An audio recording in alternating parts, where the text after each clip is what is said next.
Russell's viper 20 থেকে 40টি বাচ্চা একবারেই সে দিতে পারে, খুব দ্রুত পরিসরে তার বংশ ছড়িয়ে পড়ে। তো রাসেলস ভাইপার যেটা মানুষকে গায়ে পড়েই কামড় দিতে চায় এবং ভয় দেখানোর জন্য প্রেসার কুকারের মতো আওয়াজ করে।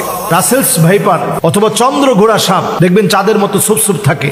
এই চাঁদের মতো সোপ দেওয়া সাপটা আমাদের ঘরের আশেপাশে আঙিনায়, এই সাপের ভয়াবহতা থেকে বাঁচতে এমন কিছু উদ্ভিদ আছে যেই গাছগুলোর ঘ্রাণ, যেই গাছগুলো লাগানোর পরে এর ঘ্রাণ সাপ গ্রহণ করতে পারে না, সহ্য করতে পারে না। এই ধরনের গাছগুলো বেশি লাগানো। এমন কিছু গাছ আছে যে গাছগুলো সাপ অনেক বেশি পছন্দ করে। এর মধ্যে লেবু গাছ এবং আমাদের এমন কিছু ফুলের গাছ আছে যেই গাছগুলো দেখবেন সাপ খুব পছন্দ করে। লেবু গাছটা খুব পছন্দ করে কেন? কারণ লেবু গাছের দেখবেন আশেপাশে বিভিন্ন জায়গাতে অনেক সময় ইঁদুর থাকে, ব্যাঙ থাকে। এই যে ইঁদুর আর ব্যাঙ যে জায়গার মধ্যে বেশি বেশি আসে, এমন সব জায়গার ভিতরে আপনি দেখবেন যে কোনো মুহূর্তে এই রাসেলস ভাইপার সহ বিভিন্ন সাপ এই জায়গাতে বাসা বানায় এবং এর আশেপাশেই বিভিন্ন সময়ে লুকিয়ে থাকে। তো অন্যান্য সাপগুলো স্বভাবত মানুষকে দেখলে ভয় পেয়ে যায় এবং সে চলে যেতেই চায়, কিন্তু রাসেলস ভাইপার এটা এমন আতঙ্কের নাম হয়ে দাঁড়িয়েছে যেটা মানুষকে গায়ে পড়েই কামড় দিতে চায় এবং ভয় দেখানোর জন্য এটা দেখবেন ঠিক প্রেসার কুকারের মতো আওয়াজ করে, মানুষ প্রচন্ড যেন ভয় পেয়ে যায়। এজন্য আমি বলবো যে সাপকে আপনি মারার আগে একটু সতর্ক হবেন। অন্তত 3 বার বলবেন যে তুমি যদি জিন হও তাহলে চলে যাও, জিন হও তাহলে তুমি চলে যাও, জিন হও তাহলে চলে যাও। এরপরে আপনি যদি রাসেলস ভাইপার এই জাতীয় কোনো সাপ যেটা মানুষের জন্য বড় আতঙ্কের বিষয় হয়ে দাঁড়িয়েছে, আপনি এটাকে পেলে মেরে ফেলবেন। একজন মুমিন হিসেবে আমাদের করণীয় কোনো বিষয় আছে কিনা যেটার মধ্য দিয়ে রাসেলস ভাইপার সহ বিষাক্ত সাপের ছোবল থেকে আমরা বাঁচতে পারি। রাসেলস ভাইপার এটা কোনো আতঙ্কের নাম নয়। বাঁচার জন্যে আপনি যেইভাবে সতর্ক হওয়া উচিত সতর্ক আপনি হবেন। আমাদের যে ইকোসিস্টেম, চারদিকের ইকোসিস্টেমটাকে আমরা নষ্ট করে ফেলেছি।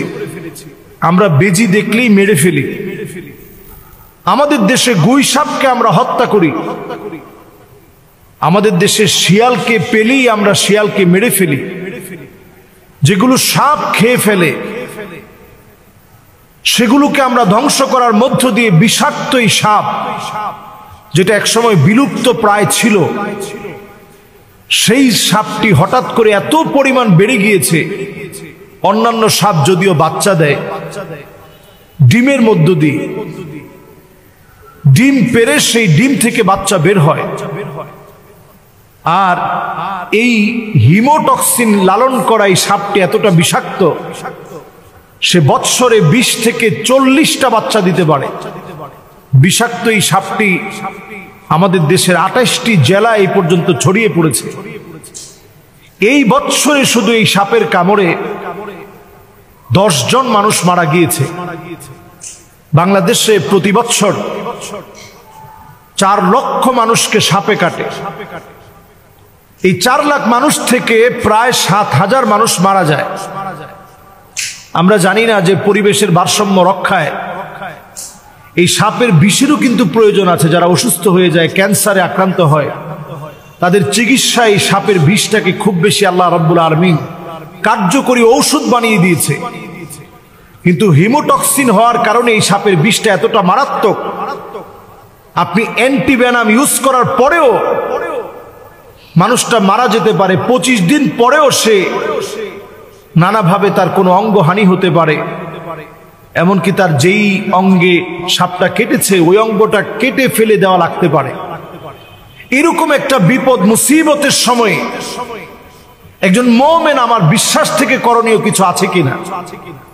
নবীজি সাল্লাল্লাহু আলাইহি ওয়াসাল্লাম এমন একটি দোয়া শিখিয়েছেন, সুনান তিরমিজির ভিতরে এই দোয়াটি এসেছে, হাদিসের কিতাবগুলোর ভিতরে এই দোয়াটি এসেছে। নবী করিম সাল্লাল্লাহু আলাইহি ওয়াসাল্লাম এই দোয়াটি আমাদেরকে শিখিয়েছেন।